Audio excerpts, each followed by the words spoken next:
My name is Tony Palmer. I am 68 years old, and on a humid Thursday evening 3 weeks ago, my son's polished bride-to-be introduced me to her wealthy parents at a luxury downtown restaurant. She did not extend her hand to me, she did not speak my first name to the table. Instead, she waved her manicured fingers in my general direction, treating me like a scuffed piece of vintage furniture that unfortunately came attached to the groom, and told her father, "This is the tragic family embarrassment we are permanently stuck with." She let out a high, breathy laugh that bounced off the crystal chandeliers. Her mother laughed right along with her from behind a rim of expensive imported wine, and her younger sister snorted into her napkin. But her father did not laugh. He stopped moving entirely. He stared at me for 10 full, suffocating seconds while the color drained completely out of his face. Then he turned toward his daughter and delivered a quiet, devastating sentence that literally put the girl on her knees beside the table.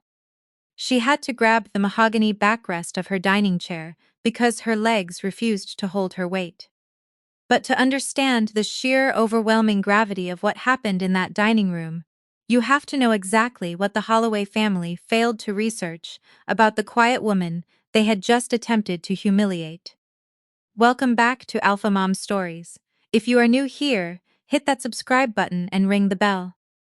We share quiet, unyielding accounts of women who refuse to shrink themselves to fit into someone else's shallow presentation. If your own relatives ever measured your worth by the price tag on your coat, rather than the strength of your character, this story is dedicated to you. Now, let me take you back to the foundation where this entire structural collapse began. I wake up at 6:15 every single morning, the exact same time I have woken up for 4 decades. James used to be awake before me, standing by the stove with the copper kettle already whistling. But James has been gone for 26 years now. Pancreatic cancer took him on a Tuesday. I remember the specific day because he always told me Tuesdays were the most underrated day of the week. Our son Derek was 12 years old at the time. I woke up the next morning, made Derek a turkey sandwich, packed his lunchbox, and drove him to middle school, because that is precisely what a mother does. You keep the machinery of life moving, you sign the permission slips, you pack the lunches, and you cry alone in the shower late at night when the running water masks the sound of your grief. I still live in the modest, 3-bedroom suburban house that James and I purchased together back in 1988. It has a small front yard, a fading brick chimney, and a robust vegetable garden that I planted the spring after his funeral because I desperately needed to put my hands in the dirt and watch something grow instead of fade away. To my immediate neighbors, I am simply the quiet, unobtrusive widow who sits on her front porch reading thick hardcover books. To the local community center, I am their reliable Tuesday afternoon library volunteer. Every single morning of my life begins with the exact same quiet ritual. I put on my titanium reading glasses, the exact pair resting on the vintage beaded chain that James purchased for me during our final Christmas together in 1996. I sit at my scratched Formica kitchen table, spread out the morning newspaper, and drink a hot cup of Earl Grey tea prepared with 1 sugar cube and a thin slice of lemon. James used to prepare that exact cup for me before the sun came up, but now I make it for myself in the absolute stillness of the morning. The kitchen is quiet, the tea is warm, and for a woman who has spent her life calculating the load-bearing stress of steel beams, that simple routine is more than enough to anchor my day. I spent 35 years working inside the rigorous, demanding halls of the State University. Whenever casual acquaintances ask what I did for a living, I simply tell them I was a teacher. It is a factual statement, and I never felt the compulsion to elaborate beyond it. I never saw the point in wearing my professional accomplishments on my sleeve, like decorative badges, when I could wear them silently within the structural integrity of my work. I retired 3 years ago with a full academic pension that comfortably covers my remaining mortgage balance and property taxes. My garden keeps my hands busy, my books keep my mind sharp, and my son Derek comes by every other Sunday for a pot roast dinner. Sometimes he arrived alone, and sometimes he brought a casual girlfriend, But the rhythm of our lives remained steady, honest, and small enough to hold safely in both hands. Then Derek got engaged, and the entire gravitational center of my world tilted off its axis. My private study is the smallest room in the house, featuring a single narrow window facing the backyard garden. The walls are lined floor to ceiling, with heavy oak bookshelves, packed tight with advanced mechanical engineering textbooks, structural failure analysis manuals, and bound academic journals, stretching all the way back to the early 1980s. On the highest shelf in that small room, completely hidden behind a thick row of concrete stress reference manuals, sit 5 heavy wooden frames turned face down against the wood. I placed them in that exact position the afternoon I cleared out my university office, and I have never once turned them back around to face the room. Tucked away inside the dark hallway cedar closet sits an unremarkable brown cardboard box sealed with packing tape. Inside that ordinary box rests a heavy gold medal housed in a velvet presentation case. 47 published peer-reviewed academic papers bound in professional blue covers, and 2 official patent certificates issued by the United States Patent and Trademark Office. I do not display a single one of these items in my home. I keep them hidden not out of shame, but because a woman who knows exactly what she has built does not require a piece of glass on a wall to validate her reflection in the mirror. My worn leather messenger bag hangs on a brass hook right beside the front door. I have carried that specific bag every single day since I was a graduate student. The thick brown leather is scuffed dark at the bottom corners. The shoulder strap is frayed along the edges, and the heavy brass buckle oxidized into a dull green patina over a decade ago. James used to tease me that it was the one possession he could never convince me to throw in the garbage. Inside that weathered bag, I carry a small grid-lined notebook and a reliable black ink pen.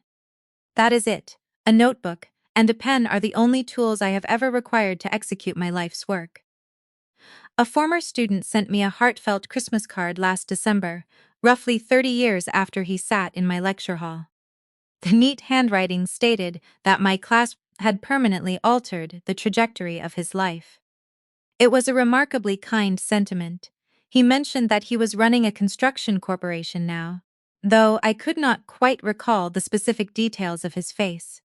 There were thousands of young students who passed through my heavy wooden doors over those 35 years, and keeping track of their eventual corporate titles was never my primary objective. I smiled when I read the heavy cardstock, placed it carefully on the mantel, right next to the framed photograph of James, and assumed the young man had simply become a competent, hard-working engineer. I had absolutely no idea that the boy who wrote that card was about to become the absolute instrument of my vindication. Derek met Kristen Holloway at a high-end hospital charity gala 18 months ago. He called me from the valet parking lot that exact same night, his voice breathless and racing with adrenaline, announcing that he had just spoken to the most stunning, sophisticated woman in the entire room. I listened to my son rave about her designer dress and her flawless smile, and I offered him the same practical advice I gave to all my freshman engineering students. Beauty is a wonderful architectural facade, Derek, I warned him gently through the phone. But a beautiful facade makes a catastrophic foundation if the internal support beams are hollow. He laughed off my warning. He did not listen to a single word. He brought Kristen over for a formal family dinner the following week. Kristen Holloway was 29 years old, employed as an upscale corporate event planner, and possessed the kind of immaculate, highlighted blonde hair that clearly required $300 salon appointments every fortnight. To her credit, she brought a beautiful bouquet of expensive yellow tulips the very first time she stepped through my front door. I looked at the flowers, placed them in a crystal vase, and thought to myself that the young woman at least understood the basic mechanics of social etiquette. She complimented my modest vegetable garden. She asked polite, appropriate questions about James. She even reached across the table and held my hand with synthetic warmth when I recounted the terrible month he passed away. I genuinely believed she possessed a good heart. By the time her third visit rolled around, However, the facade began to show microscopic stress fractures. I caught her standing in my living room with a metal tape measure, calculating the dimensions of my front windows for expensive silk curtains I had never requested nor desired. After Derek formally proposed with a diamond ring that cost 3 months of his salary, the subtle, corrosive shifts in her behavior accelerated into a relentless campaign of psychological renovation. It started with tiny, condescending suggestions wrapped in the guise of maternal concern. "Have you thought about hiring a professional crew to paint this peeling front door, Tony?" she would ask, tilting her head with practiced pity. Then the suggestions expanded in scope and audacity. "Have you considered trading in that reliable sedan for a vehicle that looks a bit more current? These floral dining plates are terribly dated for hosting guests, aren't they?" She delivered every single critique with a bright, unshakable smile. She said absolutely everything with a smile. I forced myself to give her the benefit of the doubt. I rationalized her behavior by assuming she was simply nervous about entering a new family. I told myself she was an event planner by trade, and that a young woman preparing for an expensive wedding naturally views the entire world as a chaotic project, requiring her immediate aesthetic intervention. Derek defended her constantly, assuring me that Kristen's simply wanted our family presentation to look absolutely perfect for her affluent parents. I told my son that perfection is an immense crushing pressure to place upon a simple suburban dinner table, but he laughed and brushed my concerns aside. He was entirely blinded by the romance of the engagement, but I was not blinded in the slightest. I always observe the structural reality of a situation. Spending 35 years standing at a chalkboard in front of a crowded lecture hall trains you to hear exactly what people are communicating in their silence. And Kristen Holloway was communicating a very loud, very distinct message about my fundamental worth. 3 months prior to the scheduled wedding date, Kristen arrived at my house alone on a Tuesday afternoon. She announced that she needed to discuss the logistical complexities of the seating arrangements and the broader family coordination. She walked through my living room with the cold, assessing gaze of a municipal building inspector, searching for code violations. Her eyes tracked critically from my worn fabric sofa to the framed family photographs on the mantel, and finally settled on the modest Formica kitchen countertops I had maintained since 1992. She did not utter a single word of criticism aloud because she did not have to. Her face served as a continuous, broadcasting commentary of absolute disdain. After completing her visual inspection, she stepped into the narrow hallway to make a private phone call. I was standing in the kitchen, precisely 6 feet away, pouring hot water into my copper kettle. The interior walls in my small house are incredibly thin. James and I used to joke about the lack of acoustic privacy, noting that the thin drywall made it impossible to harbor secrets, but very easy to feel constantly connected. Kristen dropped her voice into a hushed, urgent whisper, assuming the walls would protect her conversation. "Mom, you seriously need to see the inside of this house," Kristen hissed into the receiver, her tone dripping with absolute revulsion. "I absolutely cannot allow Derek's groomsmen to pick him up from this depressing location on the morning of the wedding. We need to have a serious strategic conversation about the optics." The word optics struck me like a physical blow to the chest. She used the corporate term optics to describe the sanctuary where I had raised her future husband. She spoke as if my home was a toxic liability to be managed and minimized. As if 38 years of steadfast mortgage payments, profound grief, and a garden I planted just to survive the darkest chapter of my life were nothing more than a humiliating stain on her curated presentation. I stood perfectly still in my kitchen, holding the copper kettle. I heard every single syllable, but I did not utter a sound. She walked back into the living room, sat down on my sofa, and smiled at me as if she hadn't just reduced my entire existence to a public relations crisis. I set a steaming cup of Earl Grey tea on the coffee table directly in front of her. 1 sugar cube, 0 lemon, exactly the way I prepare it for uninvited guests. She thanked me with that practiced, hollow smile, but she did not take a single sip. She departed my house 20 minutes later, leaving the full porcelain cup sitting on the table to go completely cold. That was the precise afternoon I fully comprehended the exact nature of the predator I was dealing with. 2 weeks later, I finally met Judith Holloway, Kristen's formidable mother and the primary architect of the entire psychological campaign that followed. Judith selected the meeting location herself. It was an exclusive downtown bistro, where a simple chicken entree cost $65 and the cloth napkins were folded into elaborate origami swans. Judith arrived dressed in head-to-toe designer labels, featuring an imported silk scarf draped strategically over one shoulder. She moved through the restaurant lobby as if she were actively posing for a luxury lifestyle magazine cover, projecting an aura of immense, untouchable wealth. She was 59 years old and dedicating a tremendous amount of financial resources to appearing 45.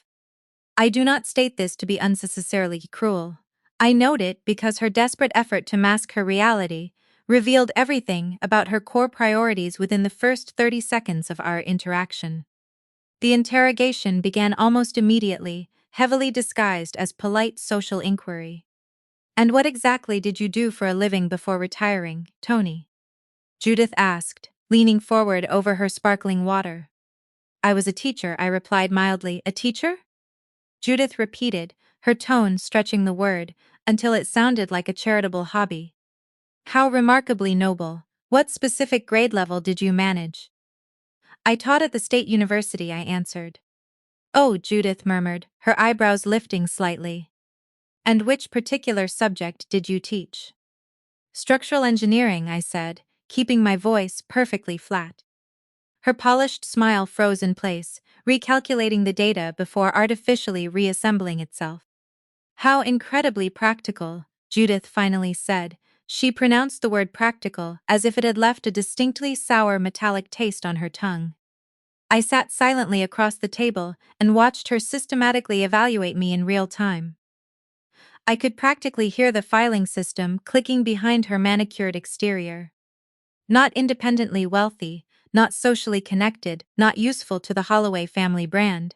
Category assigned: manage and minimize. After the lunch concluded, she immediately called Kristen to deliver her strategic assessment.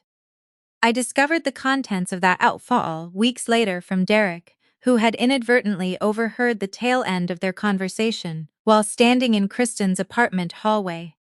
"Your future mother-in-law is going to require a substantial amount of intensive coaching before the formal rehearsal dinner," Judith had declared through the phone. She used the word coaching as if I were a defective project vehicle, sitting on cinder blocks in the front yard, identical to the way she viewed my modest house. I learned the truth about Judith Holloway's background shortly afterward, through a mutual acquaintance on the local library board. Judith had grown up in an incredibly poor, working-class neighborhood. She had married into Richard's booming construction wealth in her 20s, and subsequently spent 3 decades aggressively, pretending her impoverished origins had never existed. During her own lavish engagement party, 30 years ago, Richard's aristocratic mother had loudly remarked within earshot, "How utterly charming that Richard found someone so painfully grounded." That single word, grounded, had acted as a velvet blade, slicing her social confidence to ribbons. Judith swore on that day that nobody in high society would ever look down on her again, and she achieved that desperate goal by learning to preemptively look down on absolutely everyone else. I recognized the psychological pattern instantly. You do not spend 35 years analyzing the behavioral dynamics of competitive university students without learning how to read the deep insecurities driving human cruelty. Next, I was introduced to Megan, the youngest Holloway daughter. Megan was 26 years old and employed as a full-time social media influencer, boasting roughly 10,000 followers, built entirely on a foundation of mocking strangers and posting sarcastic lifestyle critiques. She had learned the mechanics of cruelty at a very young age and tragically mistaken it for genuine sophistication, largely because nobody in her affluent family had ever bothered to correct her confusion. Our first formal meeting occurred during a lavish family brunch hosted at the sprawling Holloway estate in Greenwich. They sat me at a massive 12-person mahogany dining table decorated with towering crystal vases and fresh imported orchids, while a hired caterer prepared omelets in the adjoining chef's kitchen. I arrived wearing my trusted, conservative navy dress, my reading glasses hanging securely on their beaded chain, and my scuffed leather messenger bag draped casually over my shoulder.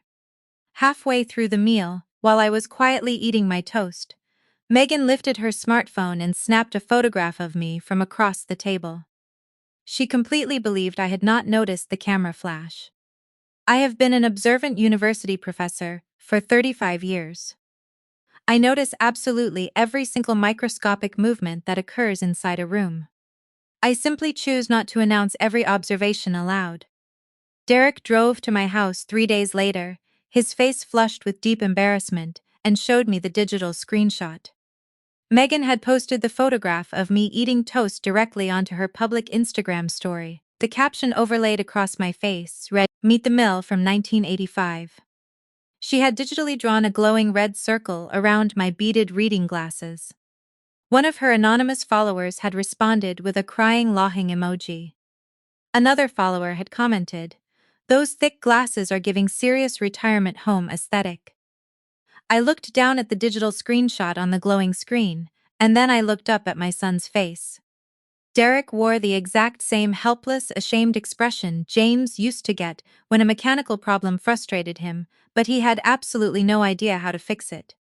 My son stood quietly in my kitchen, paralyzed by his desire to keep the peace, entirely incapable of demanding respect for his own mother. A week after the photograph incident, Kristen arrived at my house and handed me a printed, color-coded itinerary. It was a comprehensive wardrobe suggestion list for the upcoming wedding events. The document detailed specific upscale department stores I should visit, specific neutral color palettes I was permitted to wear, and featured a handwritten note at the bottom in Kristen's looping cursive. Just a few helpful ideas to ensure you feel comfortable and appropriate among our guests. Derek stood beside her and quietly insisted they were simply trying to include me in the aesthetic planning process. I did not possess the heart to explain to my naive son that genuine inclusion does not arrive, accompanied by a mandatory corporate dress code. I looked at Derek's jawline, recognizing the familiar way he turned his face away from conflict, exactly as his father used to do when avoiding a harsh conversation. I remained perfectly silent and accepted the printed list. In the grand calculus of family dynamics, some battles are simply not worth winning if the ultimate cost is shattering your only child's emotional peace. But my silence had an expiration date, and the Holloway family was accelerating rapidly toward it. 6 weeks prior to the actual wedding ceremony, Kristen proudly announced the scheduling of the formal family integration dinner. Both sets of parents would finally meet face-to-face in a private dining room. She booked a reservation at L'Amazon, the most notoriously exclusive French restaurant situated on Whitfield Avenue, for 8 o'clock on a Thursday evening. My father explicitly requested to meet everyone in an intimate setting before the big day arrives. Kristen announced over the phone, adopting an artificially casual tone, as if she hadn't already meticulously engineered the seating chart to her exact specifications. Shortly after her announcement, the explicit behavioral instructions began arriving. Kristen called me on Monday evening to deliver her precise expectations. "Please wear something incredibly simple, Tony. Nothing too heavy or distracting," she instructed smoothly. "As for conversation topics, let's keep everything extremely light. Please do not bring up your time at the university. Nobody at the table wants to endure an academic lecture over dinner." I held the phone to my ear and very nearly laughed aloud at the sheer audacity. Then Judith called me the following afternoon, utilizing a slightly different frequency of condescension but singing the exact same suppressive tune. "Now listen closely, Tony. This dinner is incredibly important for the family dynamic," Judith purred through the receiver. "Richard is a massively accomplished, self-made corporate titan. You will absolutely adore him. Just follow Kristen's lead tonight and allow us to handle the heavy lifting in the conversation." You genuinely will not need to say much of anything at all. I hung up the telephone receiver and stood alone in my quiet hallway for a long, reflective minute. I looked up at the framed photograph of James hanging on the plaster wall. He was 37 years old in that picture, grinning broadly while balancing a baby Derek on his hip right in front of this very house. I walked deliberately into my bedroom closet. I bypassed the pastel garments Kristen had suggested and retrieved my classic, conservative navy dress, the exact same unyielding dress I had worn to deliver keynote academic lectures, to accept national engineering awards, and to the pivotal faculty meeting where I had respectfully declined the department chair position at two prestigious universities, because my heart belonged inside the classroom. I picked up my titanium reading glasses and secured the beaded chain around my neck. I lifted my scuffed leather messenger bag off its brass hook. I looked directly into the hallway mirror. I have buried the only man I ever loved. I have raised a grieving son entirely alone without a fraction of financial assistance. I have built a formidable, unshakable career using my own two hands on a modest teacher's salary for 35 years. I am absolutely not the person who should be feeling nervous tonight. The Hollow women were frantically preparing for Richard Holloway to be the most intimidating, impressive person sitting at that dinner table. They were catastrophically wrong. Le Maison was precisely the kind of pretentious culinary establishment where the leather-bound menus do not list any actual prices. In my extensive experience, restaurants that intentionally hide their prices are usually overcharging the patrons exclusively for the imported crystal chandeliers, the stiff white linen tablecloths, and the fresh exotic orchids placed meticulously on every table. The waiter greeted you as madam and pulled your chair back with such exaggerated care, you might assume you were about to collapse without immediate medical assistance.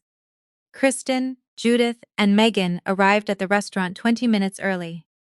They wore perfectly coordinated designer outfits, coordinated diamond jewelry, and coordinated, predatory smiles.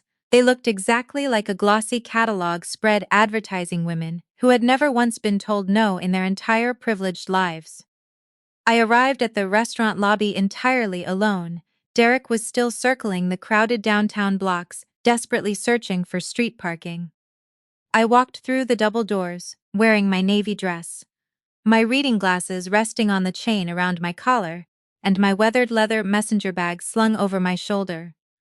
The tarnished brass buckle, catching the dim ambient lighting of the foyer. The three Holloway women looked up from their sparkling water glasses the moment I walked into the private dining alcove. Kristen let out a sharp, audible sigh. It was not a quiet exhalation. It was a theatrical performance sigh calibrated specifically so the neighboring tables would register her profound disappointment. Judith's cold eyes traveled rapidly from my sensible orthopedic shoes, up to my uncolored hair and back down again, completing a ruthless visual inventory in less than 2 seconds. Megan immediately leaned over and whispered something malicious into Kristen's ear. Both of them stared directly at my weathered bag. You actually brought that bag here, Kristen stated flatly. It was not phrased as a question, it was delivered as a harsh, unyielding accusation. I ignored her tone entirely and hung the leather bag securely on the back of my designated dining chair, executing the exact same practiced motion I had used in every lecture hall, every academic conference, and every faculty meeting for 40 years. I carry this bag absolutely everywhere I go, I replied mildly. Kristen shot a desperate look at Judith. Judith rolled her eyes toward the molded ceiling. Megan pulled out her smartphone and began typing furiously with her thumbs. Nasan Singlevatham offered to pour me a glass of water from the carafe. I sat down in my chair, folded my hands neatly on the stiff white tablecloth, and waited patiently. The restaurant hummed with quiet, expensive energy all around us. The waves glided silently across the carpets, and crystal wine glasses clinked softly in the background. A wealthy woman at the adjacent table laughed elegantly at something her husband murmured, and I simply sat there and waited. I have spent 35 years sitting patiently in rooms filled with arrogant academic deans and dismissive male engineers who severely underestimated my intellect. Enduring one more evening of superficial condescension required zero emotional effort. I observed exactly where they had placed me. They had seated me at the absolute furthest edge of the rectangular table, maximizing my distance from the geographic center of the conversation, and positioning my chair directly adjacent to the swinging kitchen doors.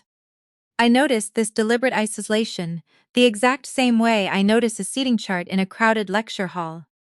The physical arrangement of a room tells you absolutely everything you need to know about the persons who designed it and what precise emotional response they intend to extract from you. This specific arrangement was engineered to make me feel small, irrelevant, and easily discarded. I flagged down the waiter and politely ordered a hot cup of Earl Grey tea. The waiter blinked in mild surprise at the absence of a cocktail order, then nodded professionally and vanished. Kristen looked at me sideways, her eyes narrowing with distinct disapproval. "No wine tonight?" Judith leaned toward Megan and delivered a stage whisper perfectly calibrated to ensure I overheard every syllable. "So incredibly provincial," Judith murmured, taking a delicate sip from her crystal goblet. I let the insult pass without a flicker of reaction. The hot tea arrived in a pristine white porcelain cup. I wrapped both of my hands around the warm ceramic, allowing the steadying heat to ground my focus. Judith immediately assumed total command of the table's conversation, launching her offensive the way a seasoned general takes an undisputed hill. She loudly discussed the Holloway family's sprawling summer estate in the Hamptons. She casually mentioned her prestigious seat on the regional charity board. She recounted the lavish Holloway anniversary party that had recently been featured in a glossy society magazine. She listed her family's social accomplishments as if she were desperately reading a padded resume to a highly skeptical hiring committee. I merely nodded at appropriate intervals. During my career, I had evaluated thousands of technical resumes submitted by brilliant engineering candidates. Judith's superficial social resume would not have survived the first page of my screening process. Megan typed another message furiously under the table and smirked darkly at her glowing screen. I did not need to physically see the message to know its contents. I have spent 3.5 decades reading the subtle body language of crowded classrooms. I know exactly what it looks like when someone is actively mocking you in a digital format. The subtle tilt of the phone screen, the quick, darting glance upward to check your reaction, the small, self-satisfied curl at the corner of the mouth. I had witnessed that exact sequence 1,000 times from college freshmen who mistakenly believed they were being incredibly clever. They were never quite as clever as they confidently assumed. Richard Holloway was heavily delayed by corporate traffic. Kristen pulled out her phone and drafted a text message to her father, purposefully angling the screen so I could read the words. "Take your time, Daddy," the message read, "nothing interesting happening here anyway." I took a slow, measured sip of my Earl Grey tea. Nothing interesting. We would certainly see about the accuracy of that assessment. Having exhausted her monologue about the Hamptons, Judith dropped her polite social performance and transitioned to a significantly more surgical method of attack. She turned toward me with the specific kind of tightened smile that expertly conceals a razor blade. "Tony, Kristen tells me that you have lived in the exact same modest house for almost 40 consecutive years," Judith stated, tilting her head with manufactured sympathy. "That requires remarkable dedication. Most successful people would have naturally upgraded their living situation by now." I remained perfectly silent, setting my teacup down gently on the porcelain saucer. Megan jumped into the manufactured pause without a second of hesitation. "My studio apartment in the city literally costs more per month than your entire house is probably worth on the market," Megan announced, reaching casually for her iced water glass. "No offense," she added breezily.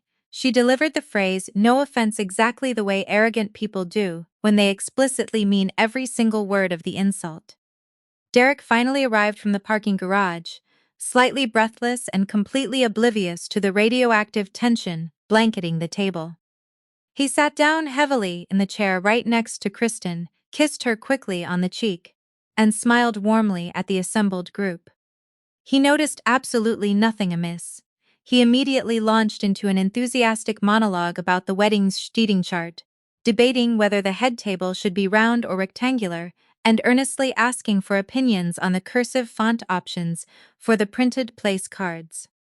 Font options. My son sat there enthusiastically discussing font options while his widowed mother sat isolated at the far end of the table, being aggressively measured, judged, and systematically dismantled by three women who had meticulously coordinated their cruelty the same way they coordinated their jewelry.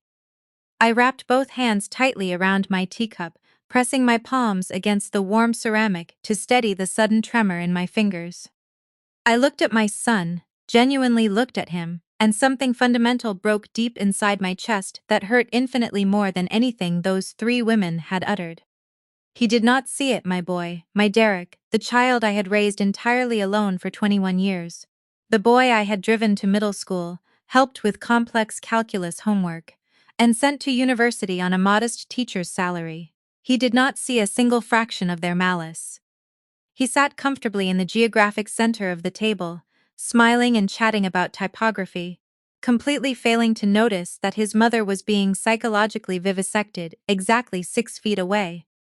That profound blindness was the absolute deepest cut of the entire evening. Until it wasn't, Richard Holloway finally entered the private dining room at exactly 8:42.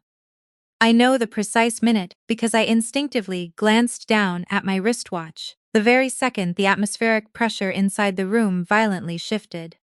He was a commanding man, roughly 6 feet 2 inches tall, with silver hair trimmed exceptionally close to his scalp. He wore a tailored conservative navy suit that fit his frame perfectly but did not shout its exorbitant price tag across the room. I noticed his hands first. They were authentic workman's hands. He possessed thick, capable fingers and a heavy, calloused ridge running straight across his right palm that no amount of luxurious boardroom years could ever fully erase. His wristwatch was highly functional, not flashy, a steel face with a worn leather band, designed as a precision tool rather than a decorative accessory. He moved through the crowded restaurant the way a confident man moves, through a structural framework he has been mentally constructing for 40 years. He projected immense confidence but zero arrogance. He was absolutely sure of the concrete floor beneath his expensive shoes. I recognized that specific quality instantly. I have witnessed it in my most brilliant engineering students, the resilient ones who fought tooth and nail to earn their space in the world, brick by brick, and adamantly refused to forget the grueling cost of the mortar. He reached our table and leaned down to kiss Judith on the cheek, a quick, automatic peck devoid of deeper warmth. He nodded sharply, in Megan's direction. He clapped Derek firmly on the shoulder, said something encouraging that I couldn't quite hear over the ambient noise, and shook my son's hand with both of his palms in a gesture of genuine, grounded respect. He had not looked down toward the far end of the table yet. He was making his methodical way around the chairs. Kristen immediately stood up from her seat. She smoothed the front of her designer dress, lifted her chin, and arranged her features into a mask of eager anticipation. She was entirely rehearsed and ready to execute her performance. I had seen that exact rigid posture in hundreds of nervous graduate students defending their theses, the ones who had obsessively practiced their presentations in front of a mirror, who had memorized every single slide, and who falsely believed that flawless preparation was an adequate substitute for the actual truth. "Daddy," Kristen announced brightly, projecting her voice to ensure the neighboring tables could hear. "Let me officially introduce everyone to you." She delivered the line as if she were launching a corporate marketing presentation. And in a very real sense, she had meticulously built a sanitized version of this evening inside her head. A fictional narrative where every person at the table fit neatly into the subservient roles she wanted her powerful father to witness. She was about to learn the devastating lesson that real human history absolutely refuses to follow a printed script. Kristen introduced Derek first, placing her manicured hand possessively and proudly on his shoulder. "Daddy, you remember Derek, my fiancé, the one I've been endlessly telling you about," she said smoothly. Richard shook Derek's hand a second time and smiled warmly. "Very good to meet you properly, son," Richard replied, his voice rich and gravelly. Then Kristen turned her body slightly toward the isolated end of the table. Toward me, her left hand moved lazily in my direction, executing a small, highly dismissive wave, the exact kind of lazy gesture one might use to point out an annoying stain on the carpet or a defective lamp that needed immediate replacing. "And this is Tony," Kristen stated, pausing for maximum theatrical effect. A rehearsed, careless laugh rolled effortlessly off her tongue, sounding exactly like a punchline she had practiced repeatedly in her luxury car. "She is the tragic family embarrassment we are unfortunately stuck with," Kristen declared brightly. She laughed aloud. Judith chuckled softly behind her expensive wineglass. Megan let out a sharp, mocking snort. Derek went completely pale. His mouth dropped open in absolute shock, but no sound emerged from his throat. He looked at me, then stared down at the white tablecloth, his jaw working frantically as his brain tried to process the catastrophic insult. He had heard it. He had heard every single toxic syllable spoken against his mother in front of strangers. And yet he sat frozen, paralyzed by cowardice, saying absolutely nothing to defend me. I set my porcelain teacup down onto the saucer with exquisite gentleness. My hands were perfectly steady. 35 years of holding the undivided attention of a chaotic lecture hall teaches you exactly how to remain completely still when everything inside your chest is burning with righteous indignation.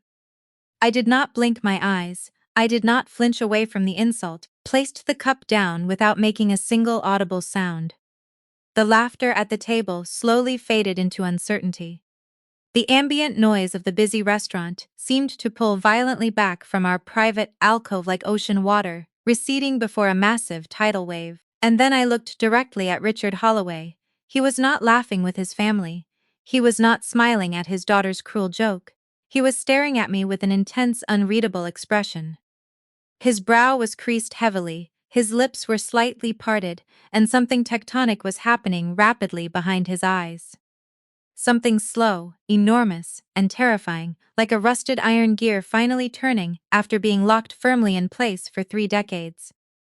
He was staring at me, and he absolutely refused to look away. I counted 10 full seconds in my head. I have counted 10 seconds in absolute silence many times throughout my long life. Waiting for a struggling student to confidently find the correct equation on the chalkboard. Waiting for structural load test results in the laboratory. Waiting for a weary doctor's terminal verdict on a Tuesday afternoon when James squeezed my hand and falsely promised everything would be fine. But these were undoubtedly the longest, most heavily weighted 10 seconds I have ever lived through.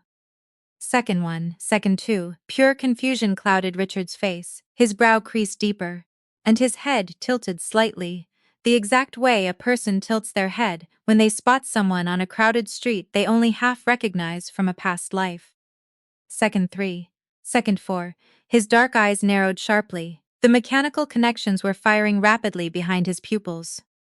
I could physically see the internal machinery turning, the slow, terrible assembly of a buried memory, dragging itself violently up from the deepest floor of 35 years of corporate history. Second 5, second 6, his intense gaze dropped from my face. He looked closely at my folded hands resting on the table, then focused sharply on the titanium reading glasses hanging on their beaded chain around my neck, and finally locked onto the scuffed leather messenger bag hanging quietly on the back of my dining chair. Second 7, second 8, his lips parted wider, the remaining color completely left his face. He did not go pale in a dramatic fainting manner. He went pale in the terrifying way a man does when the absolute foundation of his reality has just violently shifted beneath his expensive shoes. Second 9, second 10, total absolute recognition. It hit him with complete devastating clarity, resembling a towering dark building suddenly illuminated from every single window at once. I watched 40 years of history collapse behind his eyes. Dad, Kristen said, her voice turning sharp and heavily laced with sudden nervous anxiety. Dad, are you feeling okay?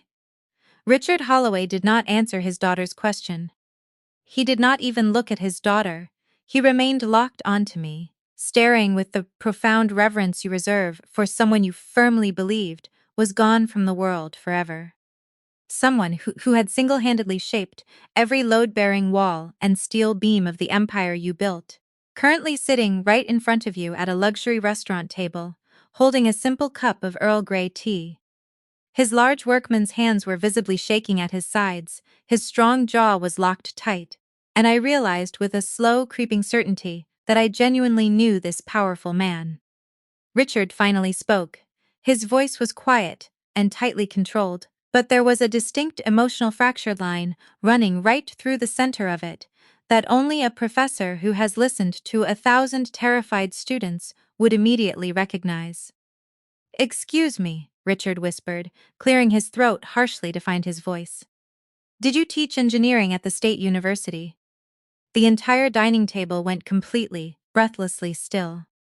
"I did," I replied in my clearest, most resonant academic voice. "I taught there for 35 years.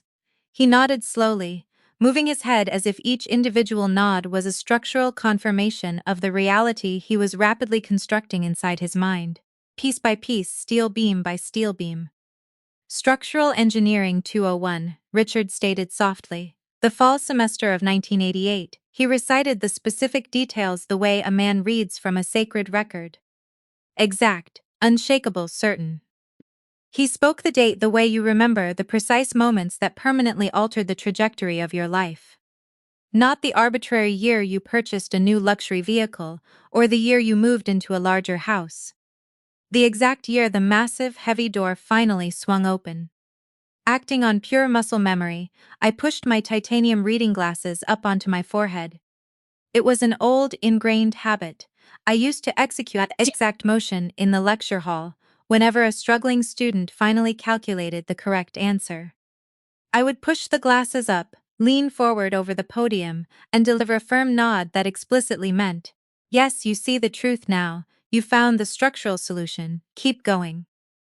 I had not consciously thought about that specific gesture in years, but my hands remembered the motion perfectly, even when my conscious mind did not. Richard's breath caught audibly in his throat, his eyes locked onto the gesture as if I had just spoken a critical password in a dead language that only the two of us completely understood.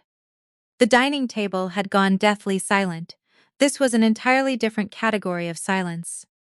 It was not the awkward, polite silence that follows a terrible social joke.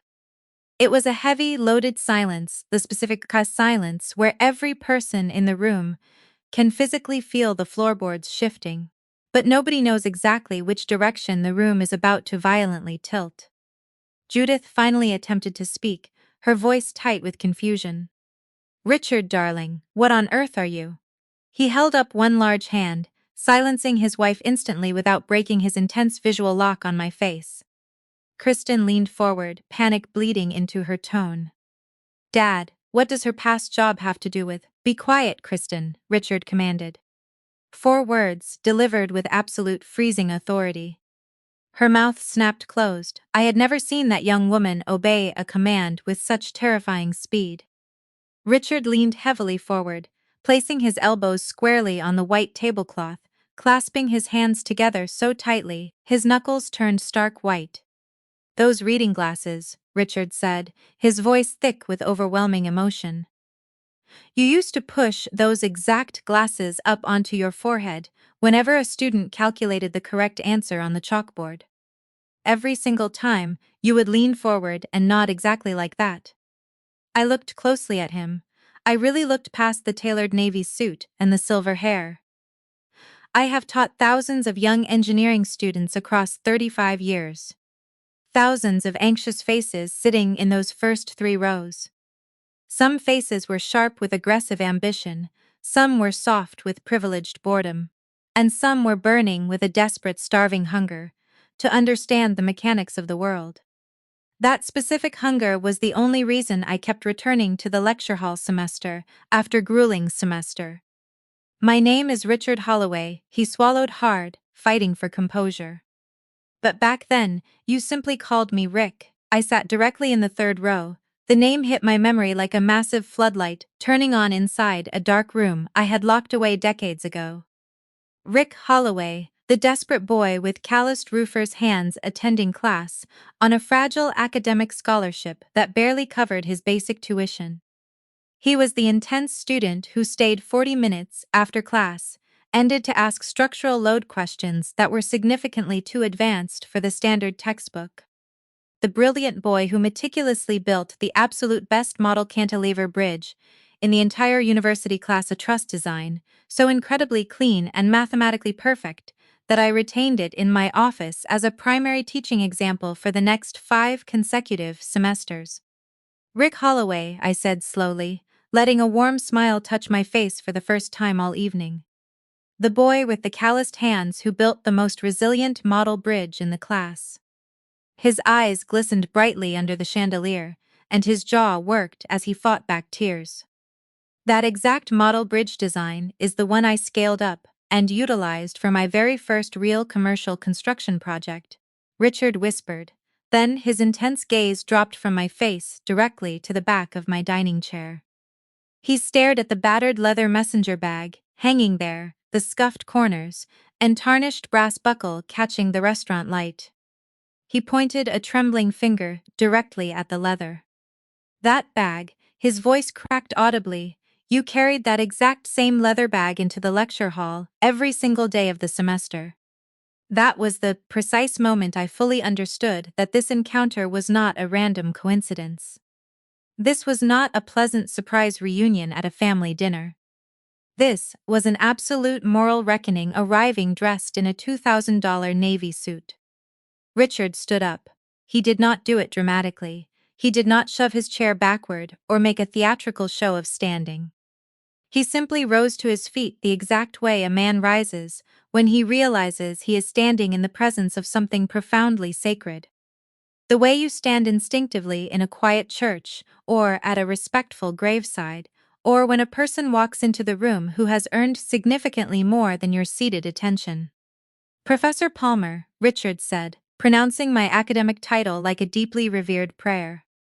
You completely changed the entire trajectory of my life. He extended his right hand, not to formally shake mine, but to gently hold it. He wrapped both of his large hands securely around my right hand. His grip was intensely warm, and his palms were incredibly rough. They were the unmistakable hands of a man who had built a massive $200 million corporate empire, but absolutely refused to ever forget what painful calluses felt like. You did the grueling academic work, Rick, I told him gently, feeling the rough texture of his skin.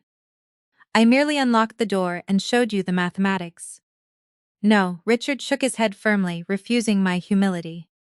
You unlocked that door when absolutely every other door in the city was slammed securely shut in my face, Richard said fiercely. My father was a bankrupt roofer who broke his back on shingles. My mother scrubbed corporate office toilets on the night shift just to buy groceries. Not a single person in my entire family lineage had ever set foot inside a university campus. And yet you? His voice caught again, and he had to take a deep breath to steady the tremor in his chest. You treated me like I completely belonged in that room. I remembered it perfectly now. I remembered standing by the chalkboard, looking at the exhausted boy in the third row, and telling him clearly, Rick, you do not build a resilient bridge by staring down into the terrifying gap. You build the bridge by keeping your eyes locked entirely on the other side. I remembered sitting at my desk late at night, writing his official academic recommendation letter. It was 4 pages long, written entirely by hand in blue ink. I executed that grueling task for every single student who demonstrated genuine brilliance and needed a powerful advocate. I never kept copies of the letters, and I never counted how many futures I helped launch. The silence surrounding our dining table was absolute. Derek was staring directly at his mother with an expression of stunned reverence I had never once seen on his adult face before. Kristen was completely frozen in her chair, her manicured hand resting rigidly on her wineglass, motionless as a marble statue. Judith's wineglass was visibly trembling in her tight grip, spilling small drops of expensive red wine onto the white tablecloth. Even the professional waiter had paused near the kitchen doors, sensing the immense gravity of the moment. Megan whispered under her breath, delivering the only honest sentence she had spoken all evening. "Wait, what the hell is actually happening right now?" Megan breathed. Nobody at the table bothered to answer her, nobody needed to explain. Richard sat back down heavily in his chair. The emotional architecture of his face had completely changed. The profound warmth and reverence for his old professor were still clearly visible, but underneath that warmth, something significantly harder and more dangerous was setting rapidly into place, like industrial concrete curing in the sun. A tight muscle worked furiously in his jawline, his dark eyes moved deliberately away from me and locked onto his eldest daughter. He turned his body toward Kristen, very slowly. He executed the specific kind of slow, menacing turn a man makes when he intends for someone to feel the absolute, crushing weight of his undivided attention. "What exactly did you call her?" Richard demanded softly. Kristen's carefully curated face instantly drained of all color, transforming into a mask of pure, unadulterated panic. "Dad, it was just a stupid joke," Kristen stammered, her voice pitching upward into a desperate squeak. "Repeat the exact phrase," Richard commanded, his voice devoid of any parental warmth. I absolutely didn't mean it," Kristen pleaded, shrinking back into her chair. "You called this woman the family embarrassment," Richard stated, letting the ugly, toxic words hang suspended in the dead air between them. He waited for 3 seconds, then 5 seconds. He allowed the horrific insult to hang there until every single person sitting at that table could physically feel the grotesque shape of the words, the sheer ugliness of the sentiment, and the pathetic smallness of the woman who had spoken them. "This brilliant woman sitting quietly across from you is the fundamental reason you currently exist in this privileged world," Richard declared, his voice cutting through the restaurant like a steel blade. The ambient noise of the room completely vanished from my awareness. Professor Palmer wrote the hand-written recommendation letter that secured my admission into Cornell University's Advanced Engineering program. Without that specific letter, there is absolutely no MBA degree. There is no corporate company. There is no Holloway construction empire. There is no luxury summer house in Greenwich. There is no trust fund, no private school tuition, no extravagant wedding budget, and absolutely no $85,000 diamond ring sitting on your finger right now. None of it exists without her. Each devastating sentence operated like a heavy iron door, slamming permanently shut. The luxury house closed, the elite schools closed, the expensive cars closed, the trust fund closed. "And you had the unmitigated audacity to call her an embarrassment," Richard said, pronouncing each word as its own separate, damning sentence. Each repetition landed on Kristen's fragile ego, like a heavy concrete block dropped from a towering height. Kristen's mouth hung completely open, but absolutely nothing came out. Richard was not finished dismantling his family's toxic behavior.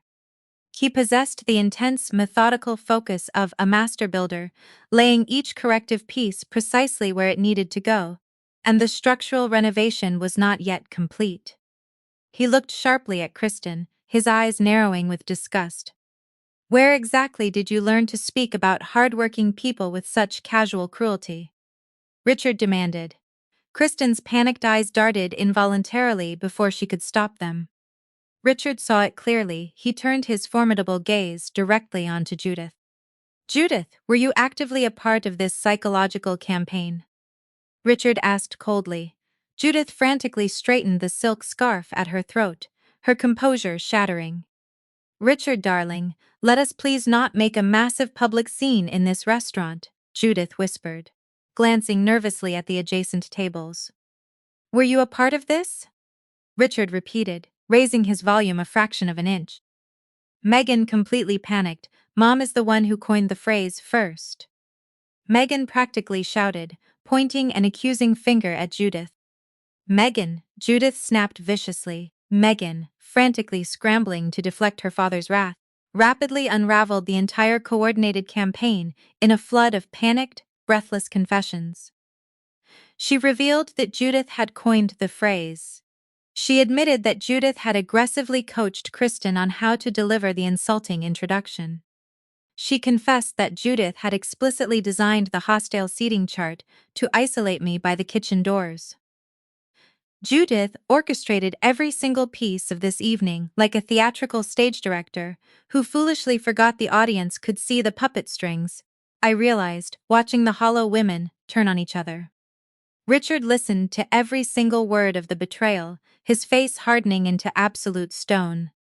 "You systematically taught our young daughters to mock and diminish this extraordinary woman," Richard said to his wife. Judith opened her mouth to deploy an excuse, but Richard immediately spoke over her with final, crushing authority. "You do not introduce problems at a family table, Judith." Judith's manicured hands dropped to the tablecloth. She gripped the fabric so tightly, her knuckles turned white, but for the first time in my life, Judith Holloway had absolutely nothing to say. Richard reached into his tailored jacket pocket, withdrew his smartphone, and opened his digital photo gallery. He turned the glowing screen toward me. I leaned forward and looked at a photograph of a massive corner office featuring floor-to-ceiling glass windows. Hanging prominently on the wall in a dark wood frame was a handwritten letter, 4 pages long. The blue ink was heavily faded by time, but the handwriting was unmistakably mine. "That is the recommendation letter you wrote for me," Richard said quietly. "It has been hanging on my office wall for 37 years. He swiped to a second photograph, showing a massive commercial construction site.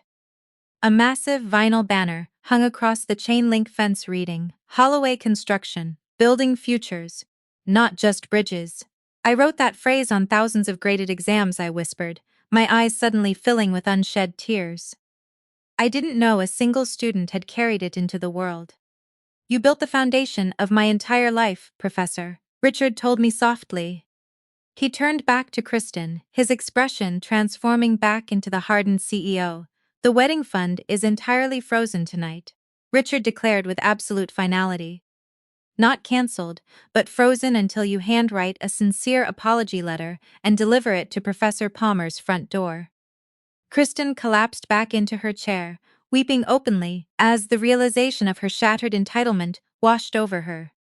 Derek stood up from his chair, finally finding his courage, and walked directly to my side of the table, placing a protective hand firmly on my shoulder. 2 weeks later, a handwritten letter on thick cream stationery arrived at my house. It was messy, tear-stained, and undeniably honest. "I called you an embarrassment because my mother taught me that appearance is reality," Kristen wrote, "but you proved her entirely wrong, and I am desperately going to try and unlearn 30 years of shallow mistakes." I folded her letter and placed it in my desk drawer, directly beside my Henderson Prize medal. At the wedding reception 6 months later, Kristen stood before 300 affluent guests with a straight back and a clear, steady voice, and introduced me to the entire room by my full earned title, Professor Tony Palmer. She meant every single word of it. I sat at the head table, sipping my warm Earl Grey tea, and smiled peacefully. If this story reminded you that true character is built through resilience, rather than purchased with a designer price tag, please subscribe and leave a comment below. I will see you all in the next empowering Grace and Grit story.